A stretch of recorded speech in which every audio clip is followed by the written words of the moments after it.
Let's take a look at the different options that will allow you to present your screen to students. So if you go down to the toolbar on the bottom and you click on Present Now, there are three different options: your entire screen, a window, and a Chrome tab. So the easiest one to start with is to use your entire screen. If you click on this, it will prompt you to select the screen, and so you basically just have to click on this box first and then click Share.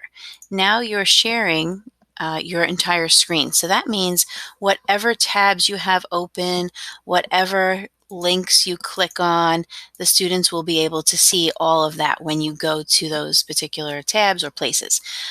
If you have a Smart Notebook file open or a Word document open, you can click on those as well, and the students will be able to see all of that. So whatever you see, they will see as well.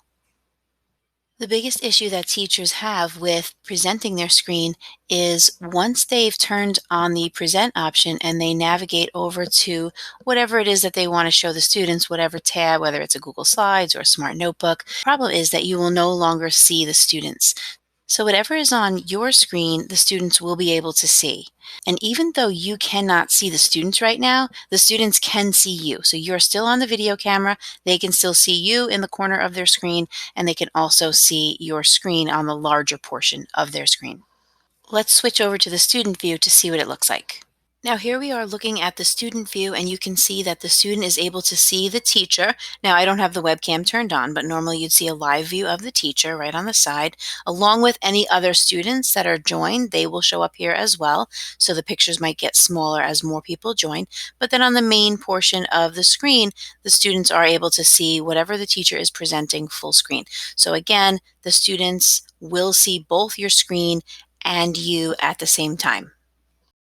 Another advantage of presenting with the entire screen option is that if you go up to your smartboard and you pick up the pens and you start writing on your screen, the students will be able to see that.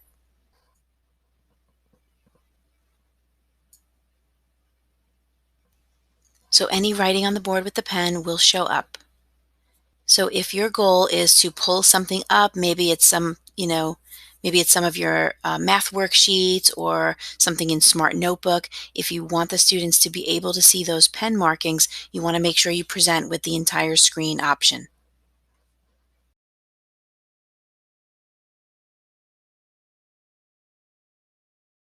Now let's take a look at one of the other options under Present Now, which is the Chrome tab option. So why would you want to use this option? And there's one main reason, and that is if you plan to play a video or a video clip or anything that has audio, if you want the students to be able to hear it clearly, you would want to use this option.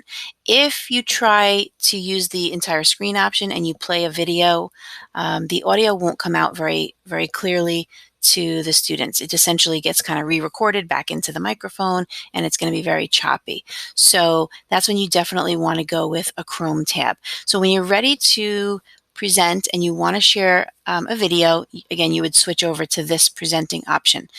So I'm going to go ahead and click on a Chrome tab, and what it does is it lists out all the tabs you have open.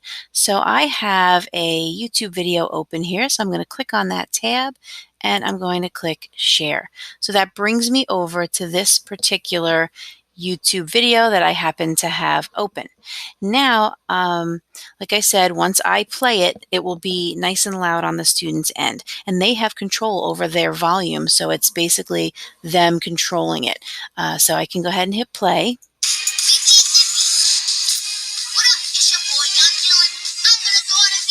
And once you stop it, it will stop for them as well. But the main thing is, like I said, they have control of the volume. This will give you the best possible outcome with playing videos over a Google Meet. There may be times where the video is choppy if your Wi-Fi connection is not strong or if there's just too much going on. So that could happen, but overall, this does generally work pretty well.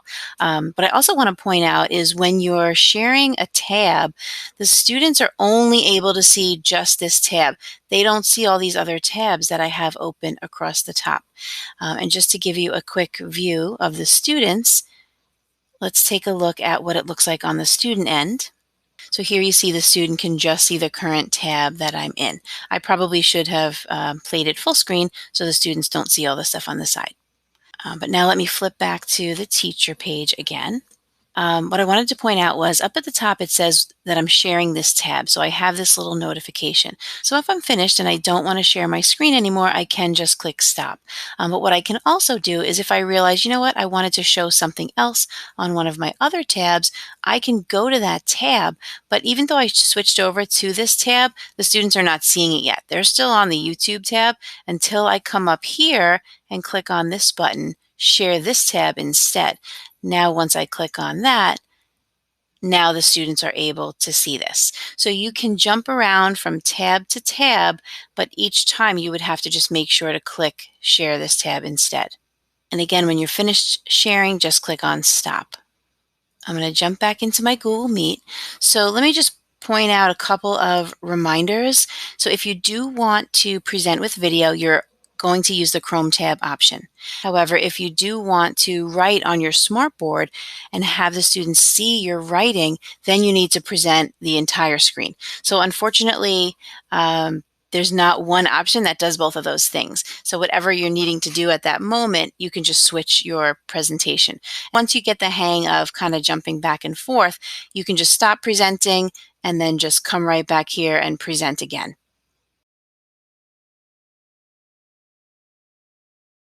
Now there is a middle option that I didn't really talk about too much, and that is the window option. So with this window option, I'm now able to choose which window I want the students to see. So this would be a good one to use if, for example, you had something separate open, such as Smart Notebook. I could now share my screen in Smart Notebook, and the students will be able to see just that notebook window. So now let me stop sharing. I'm just going to minimize this and go back to my Meet. So those are the three different sharing options. Again, your entire screen is probably the easiest one to start with. It lets you pretty much do almost everything. The students will see all of your screen options. They'll see all of your writing on the smartboard. The only thing that it doesn't do well is present a video to students. So if you want to go with the video, you might stop sharing your entire screen and then just share with the Chrome tab. So I hope these options are helpful for you.